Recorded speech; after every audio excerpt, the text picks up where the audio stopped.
गणेशाय नमः। श्री गणेशाय नमः।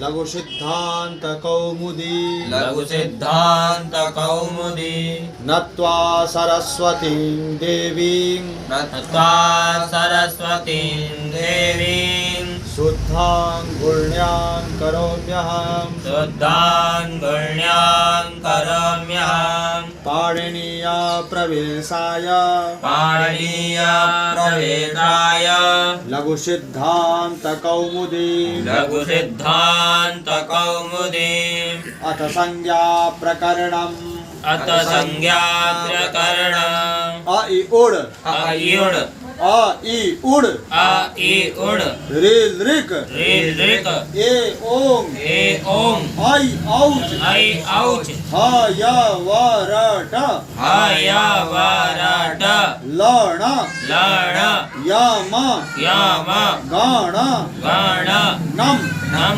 झभय जवय घ घड धस दस जब जब गड गड दस दस ख फ खप छ ठ छट थ च थ च ट त व तव ट त व तव क प य कपय श स सर सससल हल हल इति इति माहेश्वराणि माहेश्वराणि सूत्रा सूत्रा ण्यणादि ऋणादि संज्ञा संज्ञा अर्थानि अर्थानि एषा एता मन्त्या मन्त्या इतः इतः अकारादि अकारादि स्वकार तुकार उच्चार उच्चार णार्थ वार्थ लण मध्ये लड़ मध्ये द्वित द्वित संज्ञकः। संज्ञका। अब इसका आप लोग अर्थ समझो, बहुत ही सरल है। यह है लघु सिद्धांत कौमुदी।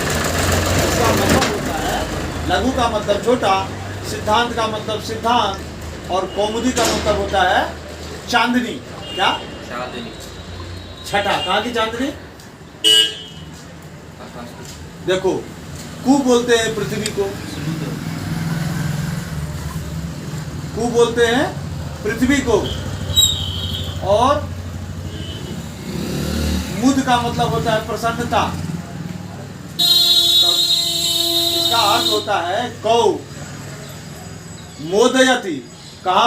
कौ मने पृथिव्याम, पृथ्वी में, मोदयति मने प्रसन्नम करोति, खुश करता है, पृथ्वी पर खुश करता है। किसको?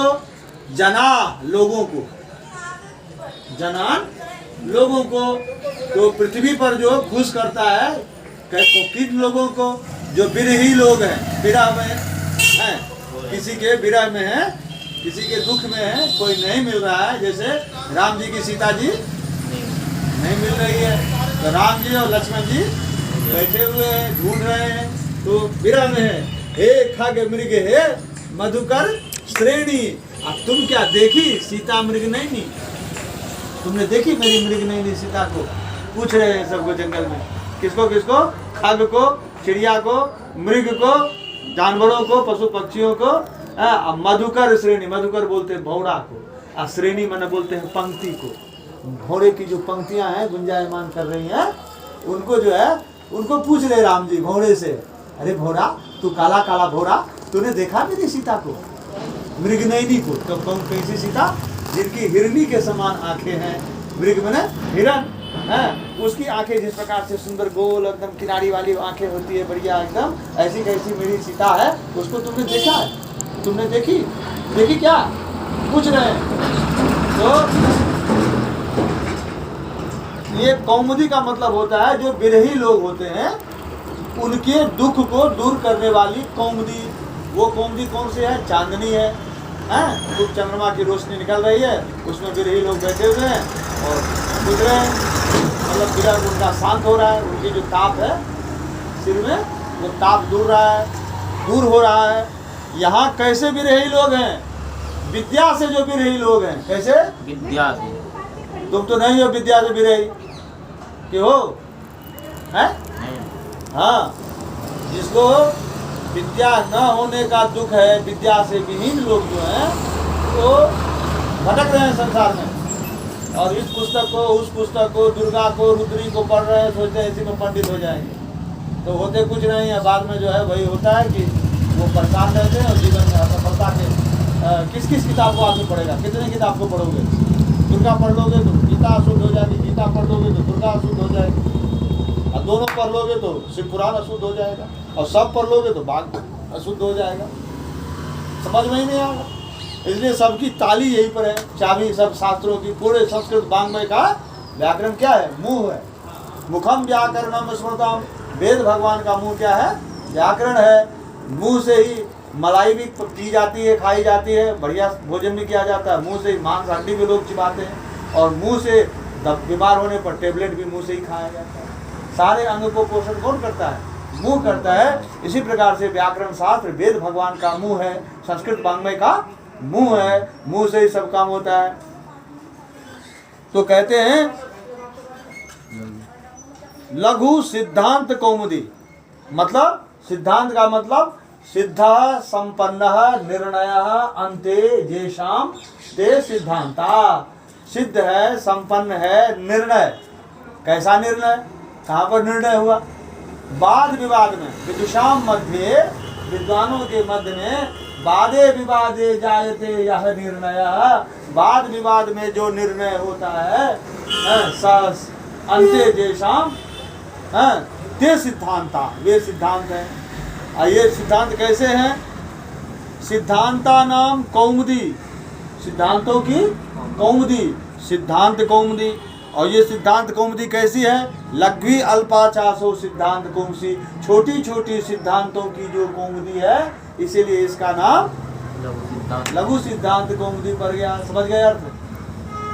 अब इसको समझते रहना दोबारा में। अच्छा, अब आओ, सबसे पहले मंगलाचरण करते हैं। मंगलाचरण करते हैं। मंगलाचरण क्यों किया जाता है? मंगलाचरण इसलिए कर किया जाता है कि ग्रंथ की निर्विघ्नता से समाप्ति हो जाए। अभी सामान्य अर्थ समझो, जब बुद्धि विकसित हो जाएगी तब बहुत गूढ़ता में गहनता में जाना। अभी गहनता में जाओगे तो ये जो मूल विषय है वो तुम्हारा छूट जाएगा। अभी आपने लघु सिद्धांत कौमुदी का अर्थ कहा था, तो वो तो मैंने आपको बता दिया। अब ये सारे चीज़ का बहुत गूढ़ में जाओगे, गहराई में जाओगे, तो जो मूल बिंदु है वो तुम्हारा छूट जाएगा, बातचीत में ही रह जाओगे। और कल भागवत की कथा नहीं है, बोले इस बात को समझो। ये कह रहे हैं कि नत्वा सरस्वती देवी शुद्धांग घोड़्यांग करोम्यहम। अहम सबसे पहले कौन?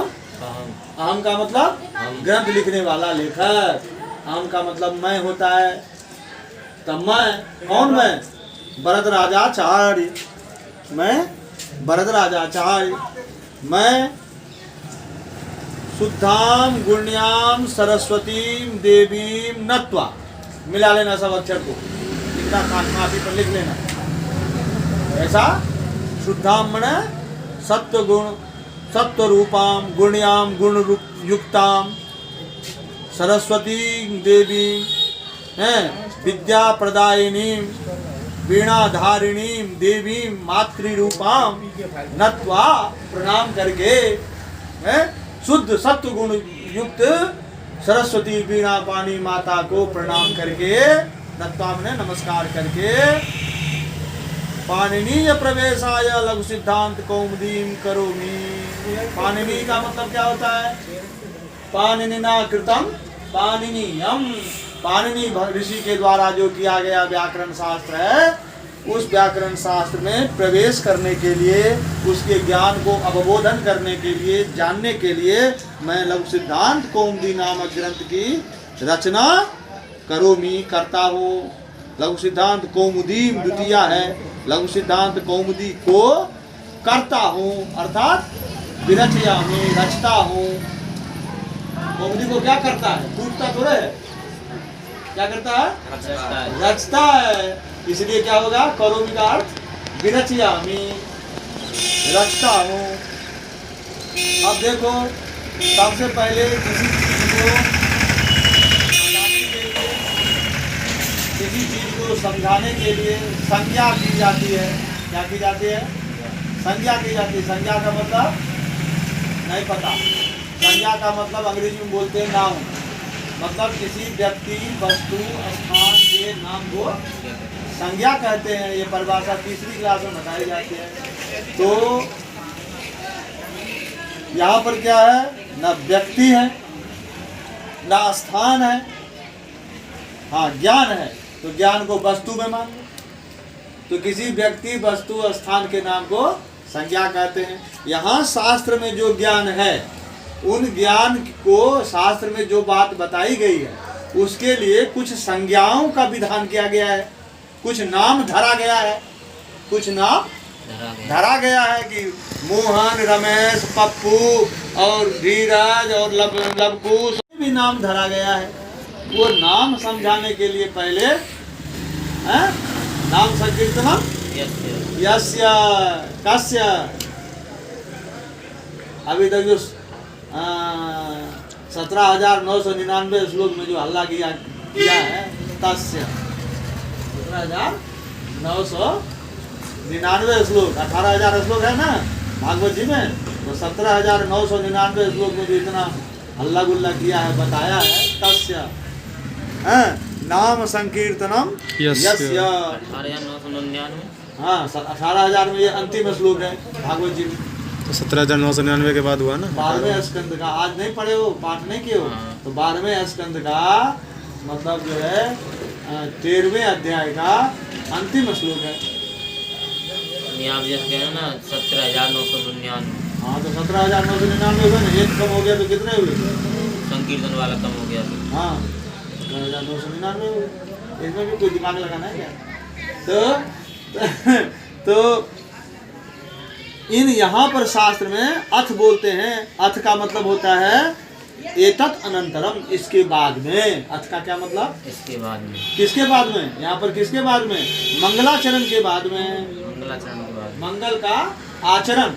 आचरण किसको बोलते हैं? व्यवहार को, क्रिया को, जो हमारे द्वारा संपादित किया जाता है। आचरण शब्द जहाँ लगता है वहाँ मतलब होता है मेरे द्वारा किया गया या किसी के द्वारा किया गया जो कर्म है, आचार में लाया गया है, व्यवहार में लाया गया है, उसे आचरण कहते हैं। तो मंगल का आचरण किया गया है। ये खाली कहने से नहीं होगा। चेला को कह देगा कि चलवा जरा कर ले, मैं आ रहा हूँ, मैं आ रहा हूँ, निमंत्रण पाके ठाकुर जी को सेवा कर ली हूँ। ठाकुर जी भूखो न रहना चाहिए, ऐसी बात नहीं है। कहने कहवाने की बात नहीं है। खुद से जो किया जाए उसे आचरण कहते हैं। तो यहाँ पर जो ग्रंथ के कर्ता हैं भरद्वाज आचार्य, उन्होंने मंगलाचरण किया। मंगलाचरण में उन्होंने भगवती सरस्वती को प्रणाम किया। अब उसके बाद संज्ञाओं का प्रकरण बता रहे हैं। अब यहाँ पर संज्ञा है, ये भी संज्ञा है। 14 सूत्र हैं, ये 14 प्रकार की संज्ञा है सूत्रों की। आई ओड़ ऋग ए ओम आई औच हय वरट लड़ यम गड़म झभय घड़ धस जब गड़ दस ख फ छ ठ थ च ट त व कपर स सर हल। अब यह जो सूत्र 14 सूत्र है, यह माहेश्वरानी सूत्रानी, ये भगवान शंकर के द्वारा प्रदत्त किए गए सूत्र हैं। कैसे हैं? भगवान शंकर द्वारा प्रदत्त किए। माहेश्वरानी का मतलब भगवान शंकर ने इनको बनाया नहीं है, भगवान शंकर के द्वारा ये आया। महेश्वरात आगतानी माहेश्वरानी, ऐसे महेश्वरात, महेश्वर से, पंचमी है महेश्वरात आगतानी माहेश्वरानी सूत्रानी, भगवान महेश्वर के से आए हुए ये सूत्र हैं। और ये क्यों आए? क्वेश्चन हुआ, क्यों आए? तो अणादि संज्ञा अर्थानी, अण आदि संज्ञा बनाने के लिए, प्रयोजन के लिए।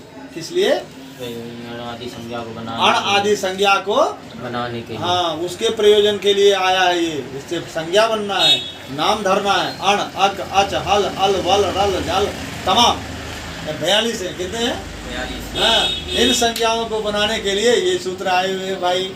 फिर बोला कि ये संज्ञा है कैसे बनती है भाई? तो बोला सबसे पहले एसाम अंत्या इतः, इन सभी के जो अंत्य वर्ण है वो क्या है? इत संज्ञक है, इनका नाम इत है। अंत में कौन वर्ण है? आयुर में रा, ऋद्रिक में का, एउंग में गा, आयोच में च। इसी प्रकार से सभी सूत्रों में जो अंतिम वर्ण है वो क्या है? इत है। एसाम अंत्याहितः एसाम चतुर्दश सूत्राणाम अंत्याह वर्णा। अंतिम वर्ण इत संज्ञकाः सन्ति, इत संज्ञक हैं। फिर हकारादिषु अकारः उच्चारणार्थ। ये तो हैं, लेकिन फिर है वरट में जो अ है, हा में अ, या में अ, वा में अ, वह उसका क्या काम है? तो हकार आदिषु अकार, हकार आदियों में जो आकार है कहाँ है? कहाँ है? ये हा या व र ल, ये सब में है। अंतिम को तो छोड़ दिया, अब ये बच गए हैं। अंतिम वाले क्या नाम है? इत। अब ये बच गए, अंतिम वाले छूट गए तो ये बच गए सब। टक हटा दो, ह या व र ल, या म गण न झ भ, यही तक अंतिम वाले छूट गए। इस सब में अ है। ह कैसे लिखा है? पूरा फुल लिखा है ना अ। तो ये क्यों लिखा है? क्योंकि उच्चारण नहीं होगा, अ नहीं होगा। तो हकार आदिषु अकार उच्चारणार्थ, ये उच्चारण अर्थ के लिए, प्रयोजन के लिए है। फिर लण मध्य तू अ, और लण सूत्र के बीच में अ है। कहाँ है? देखो ये लण सूत्र है, इसमें 3 अक्षर हैं, ल अ ण। तो लण सूत्र के बीच में कौन अक्षर पड़ा? अ। अपने आप समझ लो, यहाँ कह रहा है लण मध्य, लण सूत्र के बीच में जो है कौन है? बीच में अ है, वह उसका नाम भी इत है। तो कितने इत हो गए भाई? पूछे थे वहां भी, ये इत कितने हो गए? 15। 14 तो ये है सूत्रों वाले पीछे वाले, और एक इत कौन हो गया? लण सूत्र के बीच में जो अ है वह। तो मिला के कितने हो गए? इत 15 हो गए। यहीं तक आज का पाठ है। ये बहुत भारी है, ये दिमाग में फिलहाल में नए बच्चों के लिए भारी है। यदि इसको तुम अभ्यास करके कल लाना, ठीक है, कापी पर लिख लेना, या जैसे भी लिखना हो लिख लेना, या पुस्तक ले लेना और अभ्यास करके आना, जिससे कि आपका ये पाठ तैयार हो जाएगा। उसके बाद कल का सूत्र है हलंत्यम।